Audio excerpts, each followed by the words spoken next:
ओम शांति। आज 11 जून 2025 की साकार मुरली। आज बाबा ने कहा, मीठे बच्चे, अभी तुम्हें बेहद की पवित्रता को धारण करना है। बेहद की पवित्रता अर्थात एक बाप के सिवाय और कोई याद ना आए। प्रश्न, बाप से वर्षा लेने के पहले का पुरुषार्थ और उसके बाद की स्थिति में क्या अंतर होता है? उत्तर, जब तुम बाप से वर्षा लेते हो तो देह के सब संबंधों को छोड़ एक बाप को याद करने का पुरुषार्थ करते हो, और जब वर्षा मिल जाता है तो बाप को ही भूल जाते हो। अभी वर्षा लेना है, इसलिए कोई से भी नया संबंध नहीं जोड़ना है, नहीं तो भूलने में मुसीबत होगी। सब कुछ भूल एक को याद करो तो वर्षा मिल जाएगा। गीत है, यह वक्त जा रहा है। ओम शांति। मीठे मीठे रूहानी बच्चों प्रति बाप समझाते हैं, ज्ञानी और अज्ञानी किस किस को कहा जाता है, यह सिर्फ तुम ब्राह्मण ही जानते हो। ज्ञान है पढ़ाई, जिससे तुम जान गए हो कि हम आत्मा है, वह परम पिता परमात्मा है। तुम जब वहां से मधुवन आते हो तो पहले जरूर अपने को आत्मा समझते हो। हम जाते हैं अपने बाप के पास। बाबा शिव बाबा को कहते हैं। शिव बाबा है प्रजापिता ब्रह्मा के तन में, वो अभी बाबा हो गया। तुम घर से निकलते हो तो समझते हो हम बाप दादा के पास जाते हैं। तुम चिट्ठी में भी लिखते हो, बाप दादा, शिव बाबा, ब्रह्मा दादा, हम बाबा के पास जाते हैं। बाबा कल्प कल्प हमसे मिलते हैं। बाबा हमको बेहद का वर्षा देते हैं, बेहद पवित्र बनाए। पवित्रता में हद और बेहद है। तुम पुरुषार्थ करते हो बेहद पवित्र शतो प्रधान बनने के लिए। नंबरवार तो होते ही है। बेहद पवित्र अर्थात शिवाय एक बेहद के बाप के और कोई की याद ना आए। वो बाबा बहुत मीठा है, ऊंच तुझ भगवान है और बेहद का बाप है, सभी का बाप है। तुम बच्चों ने ही पहचाना है। बेहद का बाप सदैव भारत में ही आते हैं, आकर बेहद का संन्यास कराते हैं। संन्यास भी मुख्य है ना, जिसको वैराग्य कहा जाता है। बाप सारी पुरानी छीछी दुनिया से वैराग्य दिलाते हैं। बच्चे, इनसे बुद्धि का योग हटा दो। इनका नाम ही है नर्क, दुख धाम। खुद भी कहते रहते हैं, कोई मरते हैं तो कहते हैं स्वर्गवासी हुआ, तो नर्क में था ना। अभी तुम समझते हो यह जो कहते हैं वो अभी रॉन्ग है। बाप राइट बात बताते हैं। स्वर्गवासी बनने के लिए अभी ही पुरुषार्थ करना होता है। स्वर्गवासी बनने लिए भी सिवाय बाप के और कोई पुरुषार्थ करा ना सके। तुम अभी पुरुषार्थ कर रहे हो 21 जन्मों के लिए स्वर्गवासी बनाने वाला है बाप। उनको कहा ही जाता है हेवनली गॉड फादर। खुद आकर कहते हैं, बच्चों, हम पहले तुमको शांति धाम ले जाऊंगा। मालिक है ना।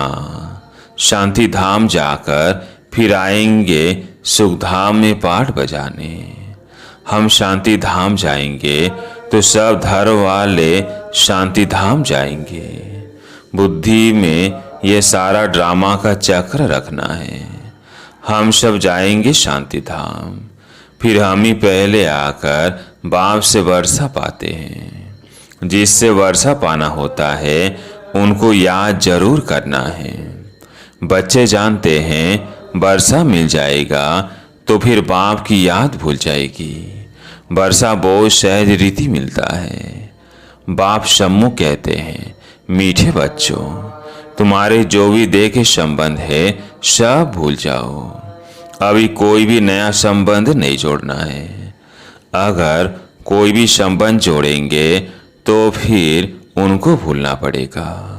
समझो, बच्चा व बच्ची पैदा हुए तो भी मुसीबत हुई, एक्स्ट्रा याद बढ़ी ना। बाप कहते हैं सबको भूल एक को ही याद करना है। वही हमारा माता पिता, टीचर, गुरु आदि सब कुछ है। एक बाप के बच्चे हम भाई बहन हैं। चाचा मामा आदि का कोई संबंध नहीं। ये एक ही समय है जबकि भाई बहन का संबंध ही रहता है। ब्रह्मा के बच्चे शिव बाबा के बच्चे भी हैं तो पोतरे पोत्रियां भी हैं। यह तो पक्का बुद्धि में याद आता है ना। नंबरवार पुरुषार्थ अनुसार सौदर्शन चक्रधारी तुम बच्चे चलते फिरते बनते हो। तुम बच्चे इस समय चैतन्य लाइट हाउस हो। तुम्हारी एक आंख में मुक्ति धाम, दूसरी आंख में जीवन मुक्ति धाम है। वो लाइट हाउस जड़ होते, तुम हो चैतन्य। तुम्हें ज्ञान का नेत्र मिला है। तुम ज्ञानवान बन सबको रास्ता दिखाते हो। बाप भी तुम्हें पढ़ा रहे हैं। तुम जानते हो यह दुखधाम है। हम अभी संगम पर हैं, बाकी सारी दुनिया कलयुग में है। संगम पर बाप बच्चों के साथ बैठ बात करते हैं और बच्चे ही यहाँ आते हैं। कोई कोई लिखते हैं बाबा फलाने को ले आवे। अच्छा है, गुण उठाएगा, शायद तीर लग जाए तो बाबा को भी रहम पड़ता है। हो सकता है कल्याण हो जाए। तुम बच्चे जानते हो यह पुरुषोत्तम संगम युग। इस समय ही तुम पुरुषोत्तम बनते हो। कलयुग में सब है कनिष्ठ पुरुष। जो उत्तम पुरुष लक्ष्मी नारायण को नमन करते हैं। सतयुग में कोई भी किसको नमन नहीं करते हैं। यहाँ की ये सब बातें वहाँ होती नहीं। यह भी बाप समझाते हैं अच्छी रीति बाप की याद में रह सर्विस करेंगे तो आगे चल तुमको साक्षात्कार भी होते रहेंगे। तुम कोई की भी भक्ति आदि नहीं करते हो। तुमको बाप से पढ़ाते हैं। घर बैठे आप ही साक्षात्कार आदि होते रहते हैं। बहुतों को ब्रह्मा का साक्षात्कार होता है। उनके साक्षात्कार के लिए कोई पुरुषार्थ नहीं करते। बेहद का बाप इन द्वारा साक्षात्कार कराते हैं। भक्ति मार्ग में जो जिसमें जैसी भावना रखते हैं उसका साक्षात्कार होता है। अभी तुम्हारी भावना सबसे ऊंच ऊंच बाप में है तो बिगर मेहनत बाप साक्षात्कार कराते रहते हैं। शुरू में कितना ध्यान में जाते थे। आप ही आपस में बैठ ध्यान में चले जाते थे। कोई भक्ति थोड़ी की। बच्चे कई भक्ति करते हैं क्या। जैसे एक खेल हो गया था, चलो वैकुंठ चले। एक दो को देखते चले जाते थे। जो कुछ भी पास्ट हुआ वो फिर रिपीट करेंगे। तुम जानते हो हम इस धर्म के थे। सतयुग में पहले पहले यह धर्म है। इनमें बहुत सुख है। फिर धीरे धीरे कलाएं कम होती जाती है। जो सुख नए मकान में होता है वो पुराने में नहीं। थोड़े समय के बाद वो भव का कम हो जाता है। स्वर्ग और नर्क में तो बहुत फर्क है ना। कहाँ स्वर्ग, कहाँ यह नर्क। तुम खुशी में रहते हो। यह भी जानते हो बाप की याद भी पक्की ठहरेगी। हम आत्मा हैं यही भूल जाते हैं तो फिर देहाभिमान में आ जाते हैं। यहाँ बैठे हो तो भी कोशिश करके अपने को आत्मा निश्चय करो तो बाप की याद भी रहेगी। देह में आने से फिर देह के सब संबंध याद आएंगे। यह एक लौ है। तुम गाते भी हो मेरा तो एक दूसरा न कोई। बाबा हम बलिहार जाएंगे। वो अभी समय है। एक को ही याद करना है। आंखों से बल्कि इसको भी देखो, घूमो फिरो। सिर्फ आत्मा को, बाप को याद करना है। शरीर निर्वार्थ कर्म भी करना है, परंतु हाथों से काम करते दिल बाप की याद में रहे। आत्मा को अपने मासूक को ही याद करना है। कोई की किसी सखी से प्रीत हो जाती है तो फिर उनकी याद ठहर जाती है। फिर वो रग टूटने में बड़ी मुश्किलात होती है। पूछते हैं, बाबा यह क्या है? अरे तुम नाम रूप में क्यों फंसते हो? एक तो तुम देह अभिमानी बनते हो और दूसरा फिर तुम्हारा कोई पास का हिसाब किताब है, वो धोखा देता है। बाप कहते हैं, इन आँखों से जो कुछ देखते हो उनमें बुद्धि न जाए। तुम्हारी बुद्धि में यह रहे कि हमको शिव बाबा पढ़ाते हैं। ऐसे बहुत बच्चे हैं जो यहाँ बैठे भी बाप को कभी याद नहीं करते। कई तो यहाँ बैठे भी याद में नहीं रह सकते। तो अपने को देखना चाहिए, हमने कितना शिव बाबा को याद किया, नहीं तो चाट में रोला पड़ जाएगा। भगवान कहते हैं, मीठे बच्चों मुझे याद करो, अपने पास नोट करो, जब चाहे याद में बैठ जाओ। खाना खाकर चक्कर लगाए 10 से 15 मिनट आकर बैठ जाओ याद में, क्योंकि यहाँ कोई गोरख धंधा तो है नहीं। फिर भी जो काम काज छोड़ कर आए हो वो कोई कोई की बुद्धि में आता रहता है। बड़ी जबरदस्त मंजिल है। तब बाबा कहते हैं, अपनी जांच करो, यह तुम्हारा मोस्ट वैल्यूबल टाइम है। भक्ति मार्ग में तुमने कितना टाइम वेस्ट किया है। दिन प्रतिदिन गिरते ही रहते हो। श्री कृष्ण का दीदार हुआ, बहुत खुशी हो जाती है, मिलता तो कुछ भी नहीं। बाप का वर्षा तो एक ही बार मिलता है। अब बाप कहते हैं, मेरी याद में रहो तो तुम्हारे जन्म जन्मांतर के पाप मिट जाए। स्वर्ग का पासपोर्ट उन्हीं बच्चों को मिलता है जो याद में रह अपने विकर्मों को विनाश कर कर्मातीत अवस्था को पाते हैं। नहीं तो बहुत सजा खानी पड़ती है। बाबा और भी राय देते हैं, अपने ताज व तख्त का फोटो अपने पॉकेट में रख दो तो याद रहेगी। इनसे हम यह बनते हैं, जितना देखेंगे उतना याद करेंगे, फिर उसमें ही मोह लग जाएगा। हम यह बन रहे हैं। न से नारायण चित्र देखकर खुशी होगी, शिव बाबा याद आएगा। यह सब पुरुषार्थ की युक्तियां हैं।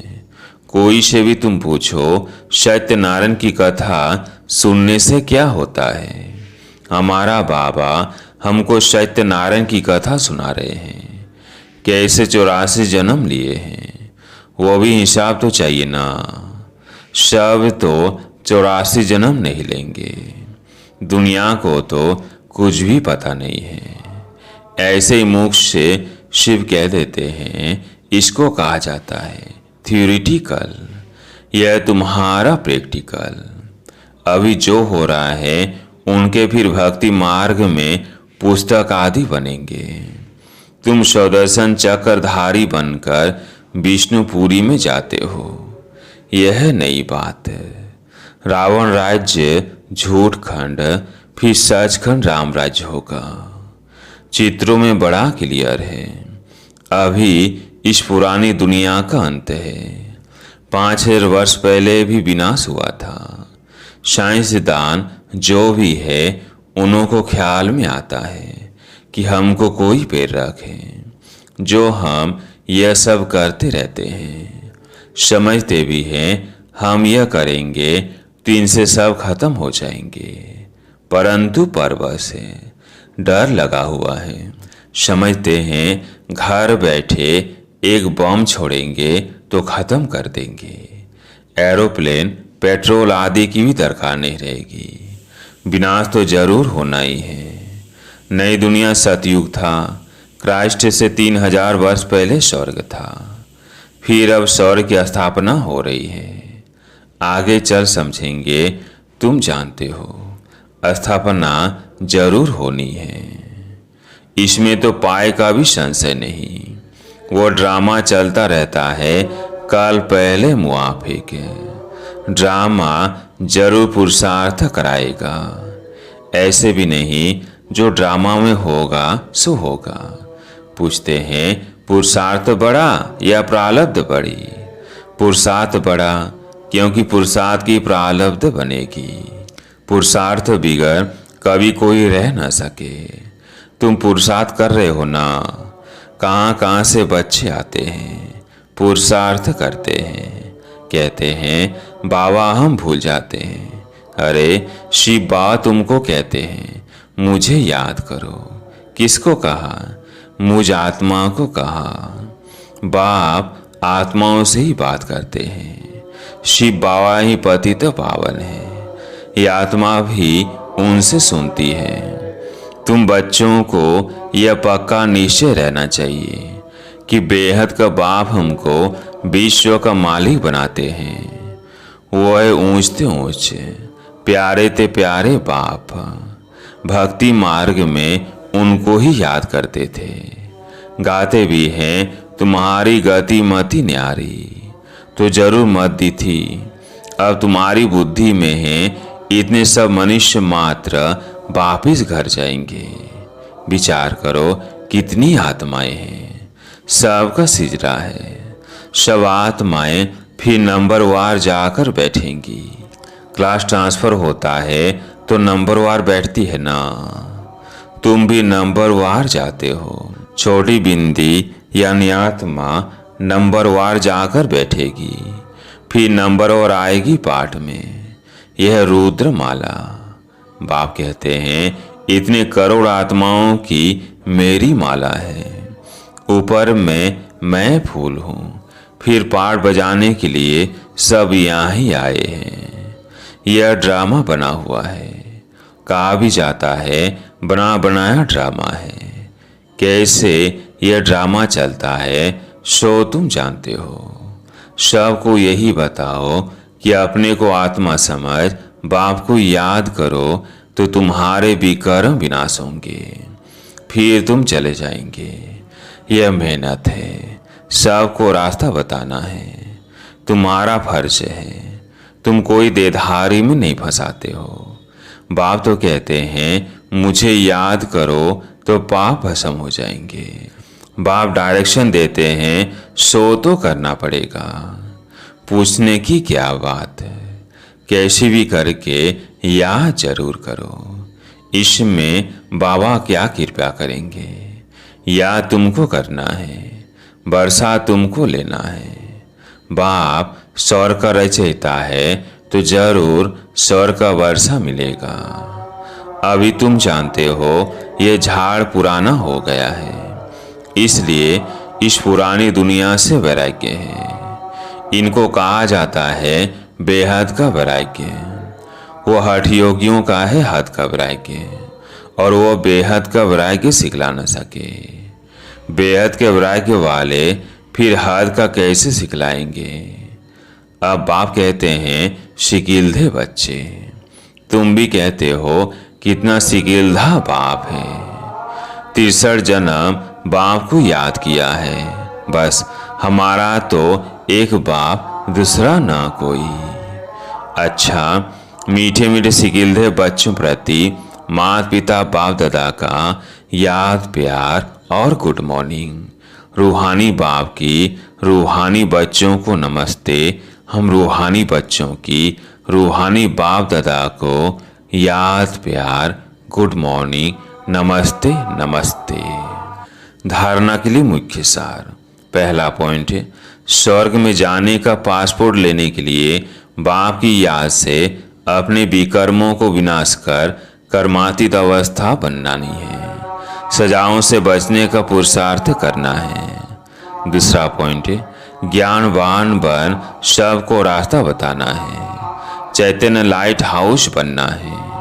एक आंख में शांति धाम, दूसरी आंख में सुख धाम रहे। इस दुख धाम को भूल जाना है। आज प्यारे मीठे बाबा का वरदान। हर आत्मा को ऊंच उठाने की भावना से रिगाड़ देने वाले शुभ चिंतक भव।